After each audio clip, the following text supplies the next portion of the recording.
Hi, it's Jeff Hoyt, editor-in-chief of SeniorLiving.Org.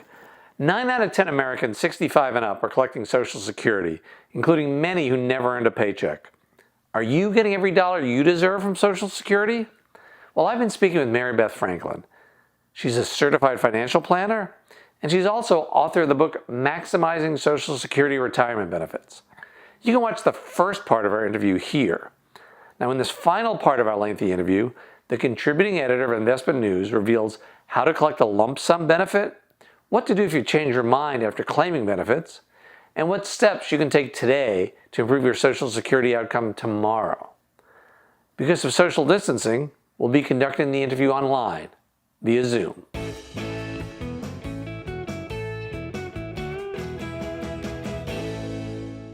So we've been talking a lot about monthly benefits. Is there a way to get a lump sum from Social Security? There actually is.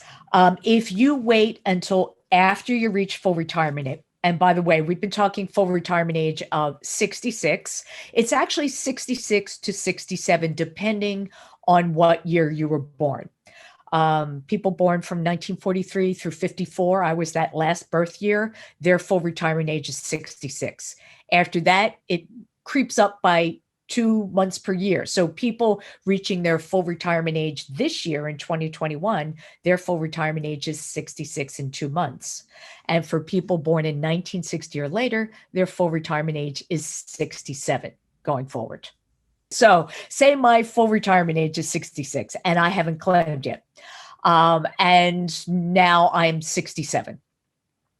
I could file for my Social Security benefits and I have a choice. They're either going to pay me as if I claimed at 67, which is my full retirement age, plus an extra 8% because I waited a year. Or Social Security will say to me, hey, you know what? Would you like a lump sum? We can pay you up to 6 months as a lump sum. So let's say my benefit is $2,000 a month. We can pay you up to $12,000 in back benefits as a lump sum. But here's the catch.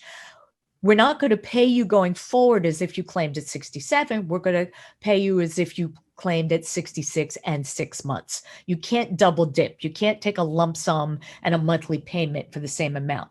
The furthest you can go back is 6 months, and that retroactive benefit cannot start before your full retirement age. So say I was 66 in 3 months, I could only request 3 months of a back benefit. Right. If you're 62 and a half, you don't get the option of a lump sum. Correct. You must be full retirement age or older to request a lump sum. Now, who does that make sense for? A lot of single people, that may make sense. Maybe, let's say they're 68. I think I'll my job changed because of the pandemic. I'm going to claim my benefits. Oh, I can get 6 months as a lump sum. Maybe that makes sense for me as a single person, or maybe as a divorced person. I can use that cash flow. If I'm married, I have to think, wow, if I take that lump sum, that means my monthly benefit is going to be smaller than it would have been. And that could ultimately affect the survivor benefit if I die first. Once again, not straightforward, but it's worth knowing it in order to pay off in the end. Now, what if someone watches this and says, gee, I messed up. I claimed a few months ago. Maybe I shouldn't have. Is there a way to get a do-over? There actually is. There are 2 different do-over opportunities. The first one is anybody who claims benefits can change their mind within the first 12 months of claiming those benefits. And what they're doing is they request to withdraw their application for benefits, but there's a catch. They have to pay back any benefits they have received. And if anybody's collecting on their record, like a spouse or a child, they have to pay those benefits back too. So why would you want to do that? Well, it wipes the slate clean as if you've never collected Social Security, so that at a later date, when you're older and your benefit is worth more, you're claiming as if for the first time and you're getting this bigger benefit. If you miss that 12-month window, now you have a second opportunity, but you have to wait until your full retirement age or older. At that point, you can suspend your benefits. That means the checks you've been receiving stop. But when you suspend your benefits, you don't have to pay anything back. That's the good news. And any benefits you have now start earning that 8% per year up until age 70. So say you claimed at 62, you're listening to this and saying, wow, I really should have waited 66 years old. If that's your full retirement age, you could suspend your benefits and now let them grow by 8% a year and then collect a bigger benefit at age 70. Great. Well, that's good to know. But with all this information going around, is there anything people should do today to get a handle on their Social Security, even if they're not old enough to apply yet? Absolutely. Anybody 18 or older should set up their own personal Social Security account at ssa.gov. That stands for Social Security Administration.government. In the old days, we always used to get this estimated benefit statement once a year, usually a few months before our birthday. And it would say, hey, based on your earnings record so far, this is what your benefit would be at 62. This is what it would be at full retirement age. This is what it would be at 70. And if you died, this is what your family would get. Well, it costs so much money to mail those out to the millions of Americans covered by Social Security that they stopped doing it. You can now get that same information 24/7 online. I encourage people to do this. That way, at any point, you can see what your future benefits are expected to be. You can also review how much you have paid in payroll taxes, FICA taxes over your lifetime, because it lists every year that you have earned income and how much you paid for Social Security and Medicare taxes. And you should review that at least once a year to make sure it's right. It's your employer's job to report your earnings to the IRS and Social Security for future benefits purposes, but it's your job to make sure that number is right. And let's say, hey, you earned $80,000 and for some reason it says zero. You have a problem.